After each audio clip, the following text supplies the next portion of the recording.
Iran के एक गांव में दो भाई रहते थे। दोनों में बहुत ज्यादा मोहब्बत थी। लोग उनकी मोहब्बत और उखुवत की मिसाल दिया करते थे। बड़े भाई का नाम अब्दुल्लाह और छोटे भाई का नाम अब्दुर्रहमान था। अब्दुल्लाह शादीशुदा था और 4 बच्चों का बाप था, जबकि अब्दुर्रहमान गैर शादीशुदा था। दोनों बर्तन साजी का काम किया करते थे और अपने काम में बहुत ज्यादा माहिर थे। वो साल में 2 मर्तबा अपने तैयार करदा बर्तनों को बेचने के लिए शहर जाते और वापसी पर अपनी जरूरियात जिंदगी की चीजें खरीद कर ले आते। इस कारोबार में इन्हें माकूल आमदनी हासिल होती थी। हस्बे मामूल दोनों भाई बर्तन लेकर शहर की तरफ रवाना हुए। ये कई दिनों का सफर था।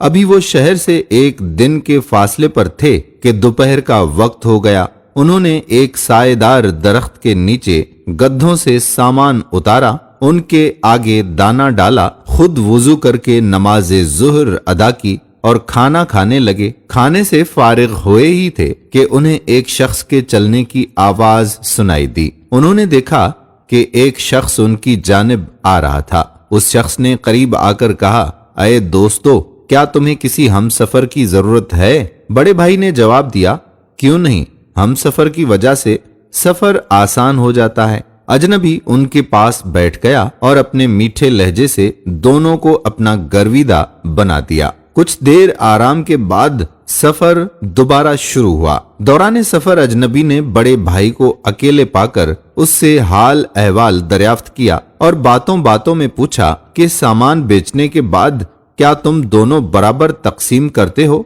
जवाब में बड़े भाई ने कहा, हाँ, हम ऐसा ही करते हैं। अजनबी ने कहा, देखो मियाँ, तुम बच्चों वाले हो और तुम्हारा हक ज्यादा बनता है और मेहनत में भी तुम ज्यादा शामिल हो। छोटा तो अकेला है, क्या तुमने कभी इस पहलू से भी सोचा है? इस तरह अजनबी ने बड़े भाई के दिल में विस्वसा पैदा कर दिया।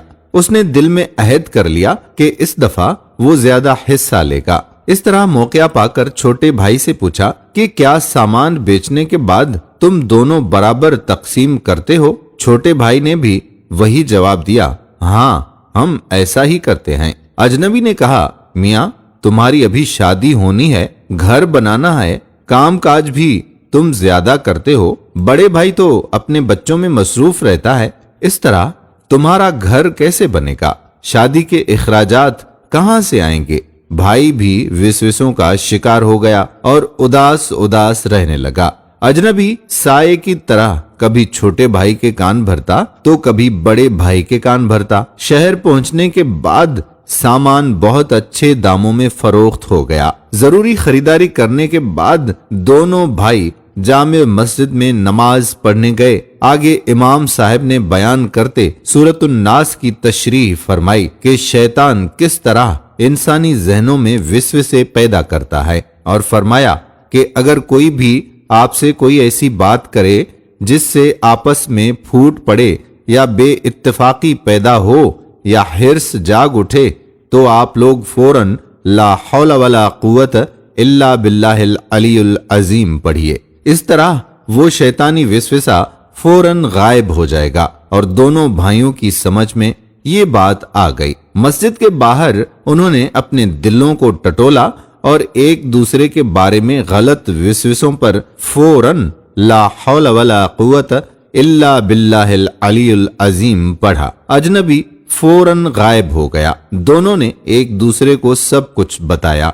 इसके बाद वो इमाम साहिब की खिदमत में हाजिर हुए। उनका भी दिल से शुक्रिया अदा किया, क्योंकि उनकी बदौलत वो शैतान के मकरूह चाल से बच गए। दोस्तों, हम उम्मीद करते हैं कि आपको हमारी आज की ये वीडियो जरूर पसंद आई होगी।